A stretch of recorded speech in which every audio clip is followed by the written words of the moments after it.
Hi YouTube, this is Danielle, and today I have a message that is going to set you free.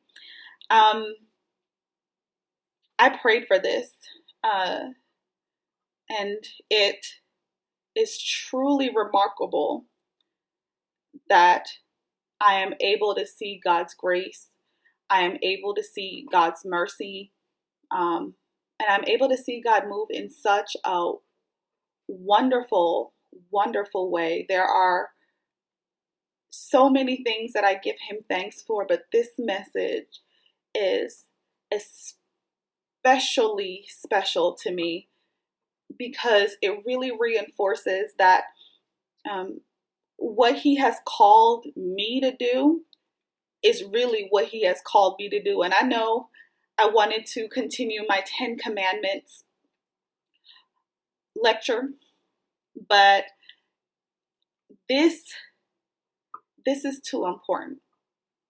So um, on Sunday night, my husband and I were watching TV, and there's a Vaseline commercial that came on. And it's a voiceover of this lady who is talking about how, as a black woman, she's having a child, and for 400 years, they've been fighting for equality. And I don't know what Vaseline was trying to do with that commercial, but it just ticked me off because I was very angry at the fact that they were really live and broadcasting that we've been enslaved, both visibly and invisibly, for 400 years. And really, if Vaseline wanted to, they could have forced or helped lead the charge for equality. But we know that it's all about money for them. So I was very angry. In my anger, I also started praying, and I wasn't praying as much as I wanted to. I wasn't praying like I wanted to because, like I said, I was angry. I felt like, we are your children too, right? Like, we are God's children too. So why is it that we are always, always, always suffering the way or being treated this way? And it took me 2 days to get to this point. Today is Tuesday. But on Saturday night, I was reading Genesis with the kids because I was also, just like I'm on my journey, they're also on their journey. I'm teaching them the Bible, and I wanted them to understand who God was.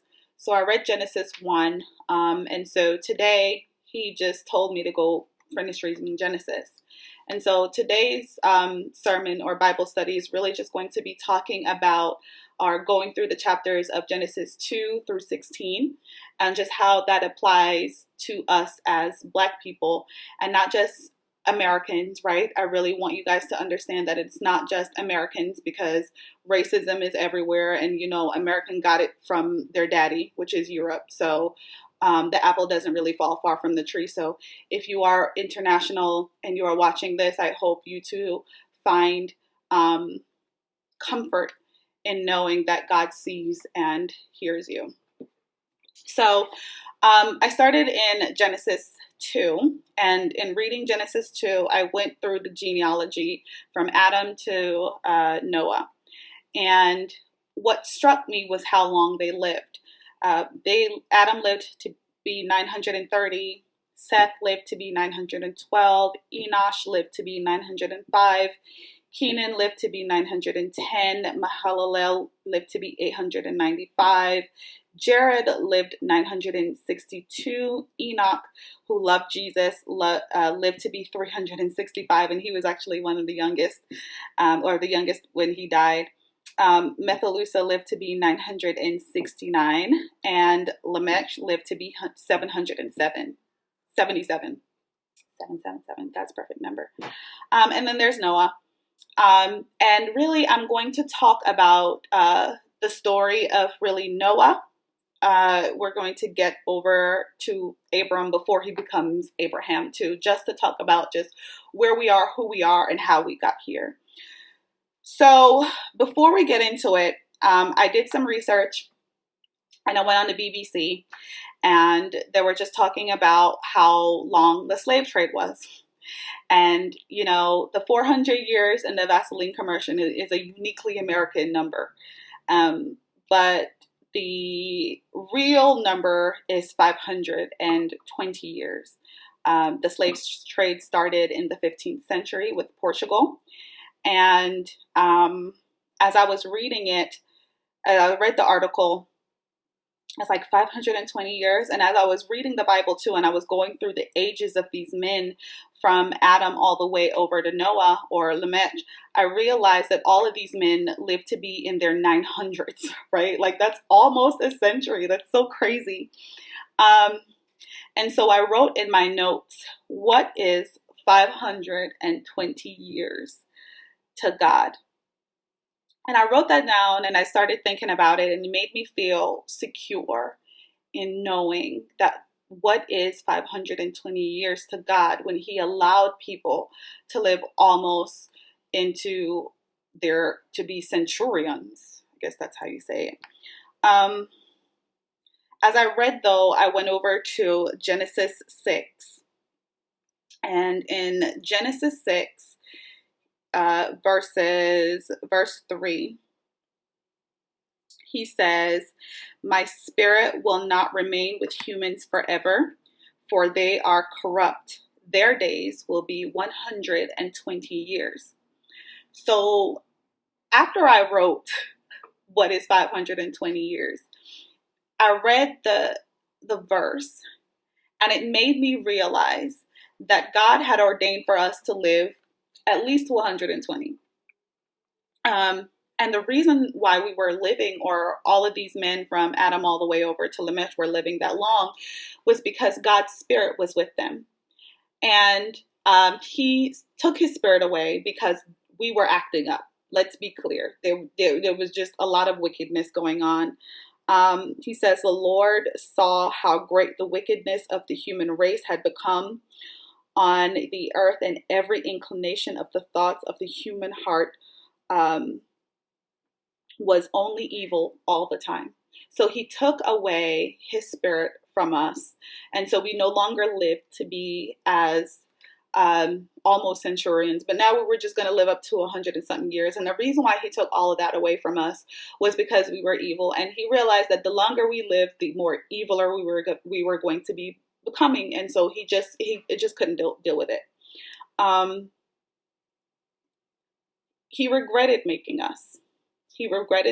And so we get to the story of Noah. Before we get into that deeply, though, as I was reading, He revealed to me His nature.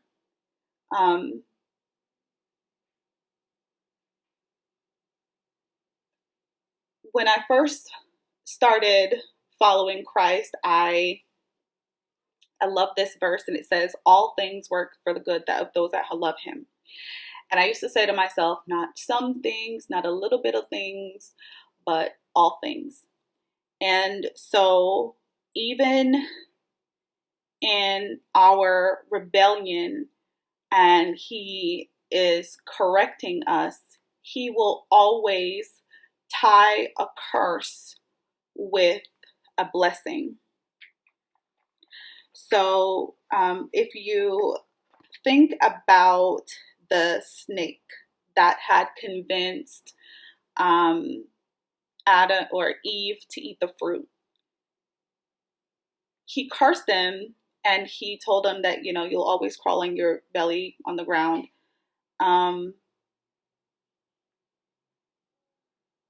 But He allowed the snake to get on the ark with Noah.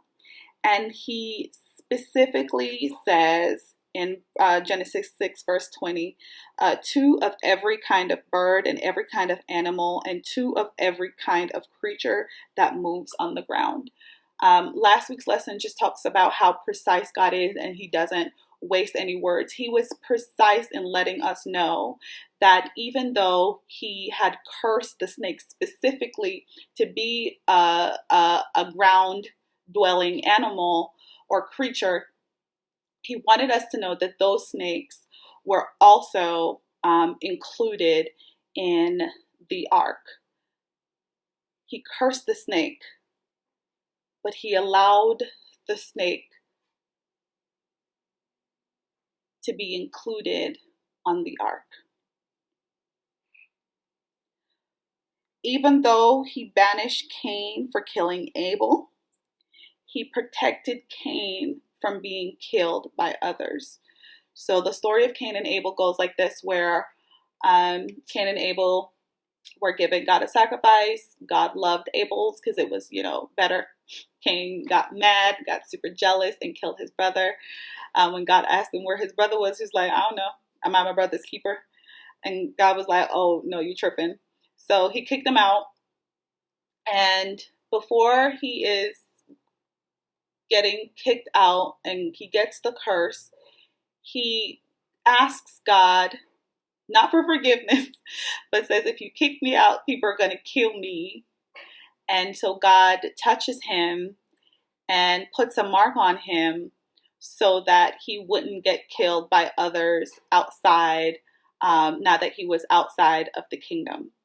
So Cain commits the first murder, but is able to negotiate a deal where he was able to go free and not get killed. Mercy. He kicks him out, but he still gives him mercy. If we go all the way back to Adam and Eve, when Eve ate the fruit, she realized how naked she was. And they both realized how naked they were. So they got fig leaves to cover their bodies. And so when God came down and they were like, oh, we're naked. And God was like, how'd you know you were naked? And they were like, we ate the fruit. And so he kicks them out too. And he gives Eve a specific curse. And he says to her, your childbirth will be painful, which is very accurate and is still true. And he also tells her that you will long for your husband, but he will always rule over you. So that is also a curse. Before that, they were partners, and God has designed that relationship, that marriage relationship, for it to be equal. But in this case, because she had convinced her husband to go do something sinful, she had to pay for it. And so that was part of it. It wasn't just the childbearing. It was also the fact that that equality, or that equal level, or that equal footing was broken. And so her husband will always rule over her. What also took me out, and it made me giggle a little bit as I was reading the chapter, or reading the rest of it, in Genesis 3:21, when he's about to he's kicking them out, he fashions clothes for them. And I giggled because I was like, they can't even make clothes. Like, they realized that they were naked and tried to do fig leaves and put the leaves over their private parts. But even as God was kicking them out, he's just like, I'm going to have to just, make this for you so you can figure this out. So he made clothes for them out of skin because they had used leaves. So even in a curse, he looked out for them. Now, everyone's on the boat. He closes the door. Noah and his children and all his family are on the boat. They get off the boat after the floods recede. And Noah plants a vineyard. And so he has 3 children. And one day, Noah planted his grapes and started making wine. He tasted some wine. Maybe I don't want to say he drank too much because I don't know that for sure. Maybe those grapes was some blessed grapes, because remember, these are the first fruits that he had used. So I want to say he probably didn't know it was so strong, or was some really good wine. Maybe it was really sweet. If you're like me, you like some sweet wine. So he imbibed too much. And so he was drunk. And he's drunk. And his youngest son finds him, Ham. And Ham finds him, and he is laughing. I think that the fact that we know that he is the youngest says a whole lot about the maturity level. We all know that in most cases, the youngest is a trickster. And so he sees his dad drunk, laughs, go gets his elder brothers. His elder brothers want to be all serious and come in the house, got a croak, and backed up in there and covered up their dad. They also snitched on him because we know that, how else would his dad know he was drunk? So the eldest one snitched on him. And I'd like to think that they snitched on him because they were jealous. Because, right, like he's the youngest. Like, I'm sure he was being babied up and he was being loved on. He was probably the favorite, and they were trying to, sneak a little sneak. And so Noah curses Ham. And the reason why I'm bringing this out is because I want to show you the differences between the way that humans curse each other and the differences between how God curses us. When God curses us or punishes us, he always gives us grace and favor. We talked about the snake. We talked about Cain and Abel. We talked about Adam and Eve. The difference here, though, is that when Noah cursed Ham, after he got drunk, right? That little boy had nothing to do with that. He cursed him and said that he would always serve his brothers. Now, after reading this, I was just like, really? So where is God going to show up in this? God is all over this whole chapter or this book, but I don't hear him correcting Noah for what he did. And so I struggled a little bit, but the Spirit just kept telling me to read. So I continue reading. And we talked a little bit, and I read a little bit about just the genealogy of Ham. So Ham had Cush, Egypt, Put, and Canaan. All of those children became lands. So remember Cush, Egypt, Put, and Canaan. The interesting thing about Canaan is Abram was going to end up there, but I didn't know it yet. So let's just keep Canaan in our back pocket because we're going to pull him out in a little bit. We also need to understand that in this line, the Ham line, they're just a bunch of warriors, just rough. I like to think of them, a little bit more thug life. That's what I call tough people. So they're strong people, and even in those days, they had a thing that they said, which was like Nimrod, a mighty warrior or a mighty hunter before the Lord. So they were, how we say strong like a lion. Well, they were saying like Nimrod. So that's just how it was. So even in that curse where he had to serve his brothers for the rest of his life, he made them strong. Keep that one with you. We go on to then Genesis 15. And this is where God shows me his nature. So in Genesis 15, verses 12 to 14, the Lord says to Abram, this is before he becomes Abraham. He says, know for certain that for 400 years your descendant will be strangers in a country not their own, and that they will be enslaved and mistreated there. But I will punish the nation they serve as slaves, and afterwards they will come out with great possessions. Now, I'm not saying that y'all going to come out of this with great possessions. I can't tell y'all that. But what I want you to take from this is this 400 years. Remember that Vaseline commercial that took me to this point? I mean, it's just here.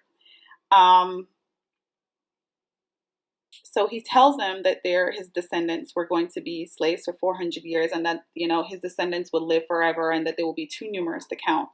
At this point, Abram is super old, in his hundreds, and he hadn't had any kids. And so he says to the Lord, I don't know what you're talking about. Not quite like that. But he said, I don't have any descendants. The fruit of my labor is going to go to a relative. And God says, don't worry about all that. I got you. So Sarai, before she becomes Sarah, has a slave named Hagar. And she must have known in some parts of her heart that, she wanted him to have kids. And she may have had an inkling that it was her, but she wanted to make sure. So she tells Abram, you see my little slave over there, Hagar. You can have that. And so Abram is like, sure, I'll have that. So he marries her, and she gets pregnant. The thing though is, we know women. We say we want certain things, and then when it happens, there's just no way. Like what? So now it's evident in her face that it's not him, because he got Hagar pregnant. Now it's known that it's her that can't have children. Hagar also is an Egyptian, so she is also a descendant of Ham, who was cursed by Noah. So we're still in the same story. So she gets pregnant, and Hagar is feeling herself, y'all. She is doing the most. And she's doing the most because she believes that she had given him something of value, and that she had an upper hand in some way or shape or form. That wasn't true. Because when Sarah went back to Abram, it was just like, look what you did to me. It's your fault. I'm sure she laid it on thick too. He's just like, I don't want no sauce, so I'm gonna let you deal with it. So Sarai is like, he still loves me. So she starts treating Hagar bad. Hagar gets tired of it. Hagar is like, this is a whole lot. I don't. This is a lot. I don't want to be treated like this. I'm pregnant. They don't got no air conditioner in the desert. I'm hot. I'm out. So she runs away. And the thing that just brought me to my knees was Genesis chapter 16. So she runs away. And we're in chapter 16, verses 7. It says, the angel of the Lord found Hagar near a spring in the desert, and it was a spring that is beside the road to Shur. And he said, Hagar, slave of Sarai, where have you come from, and where are you going? She says, I'm running away from my mistress Sarai. The angel of the Lord told her, go back to your mistress and submit to her. I will increase your descendants so much that they will be too numerous to count. The angel of the Lord also said to her, you are now pregnant and will give birth to a son. You shall name him Ishmael, for the Lord has heard your misery. He will be a wild donkey of a man. That means he will be strong, and he'll just be wild. And his hand will be against everyone, and everyone's hand will be against him. And he will live in hostility toward all his brothers. Now, there is a couple of things I want to bring to your attention. So Hagar runs away. The angel finds her. That means that while she was running away, God had sent the angel to her. So even though you feel, or we may feel like we are alone, I want you to know that God's angels are out here looking for us and waiting for us to do a couple of things. He calls her by her name and her title. He's like, Hagar, mistress or slave of Sarai, like, go back and submit. But I want you to also know, though, that he gave her a blessing. He says, I will increase your descendants so much that they will be too numerous to count. So he gives her the very same blessing that the Lord had given to Abraham, or Abram, because his name hadn't been changed yet. He also says that his hands will be against everyone, and everyone's hand against him. We heard this same line in the passage that we talked about with Noah when he cursed Ham. We talked about how Noah cursed Ham, but he didn't give him a blessing. I'd like to think, or I believe that in this chapter, this is where God corrects that curse. He uses an Egyptian woman who's from the line of Ham. At the time, Abram was living in Canaan, which is also the land that was given to or from the descendants of Ham. So there are all of these symbolism that really just reinforces that this was really just a correction to what Noah had done in his anger. So yes, you still have this curse, but I am with you. And Ishmael means God hears. This channel is called Groaning because God called me while I was minding my business. And I want y'all to know that minding y'all business is not going to save you from any of the bad that is happening in the world. And he told me that last night. But he really is saying, when he named Ishmael, there's something there. He gave us the key, which is, even though your great-grandfather or great-great-grandfather cursed you, I am naming you Ishmael. Remember, she didn't come up with the name herself. It says God hears. That is our key. That is our key.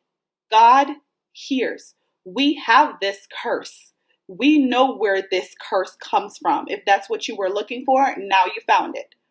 Our key to unlock our deliverance is in your voice. Just like how Ishmael name means God hears, God is telling us that he is listening and he doesn't hear a sound. Our deliverance is in our voice. It is not on the internet. It is not at work. It is not in our work ethic. It is not in how we raise our children. It is in our voice. We need to cry out to God. We know where we come from. We know where we come from. We know who we are. But he gave us this key, and the key is in our voice. And if you would just go on your knees and shout out and cry out and ask for deliverance, y'all, I just want you to know that we believe that he only does little small miracles or physical miracles in our lives, but I want to tell you that he is ready to show us who he is. And if we would just open our mouth and just let him hear our voice, like he named Ishmael, it says God hears. Open your mouth, and even if it is just a groan, even if it is just a lump, even if you have nothing to say other than, God, please forgive me, but Lord God, please hear the cry of your people. If you would just open your mouth, that is our key. And now that you know the key that unlocks our deliverance, I need y'all to groan and cry out to God with me, because I can guarantee, as surely as I live in this moment and surely as I breathe in this moment, that God is ready to deliver us because he is our deliverer. And if we would just open our mouth, he will deliver. Please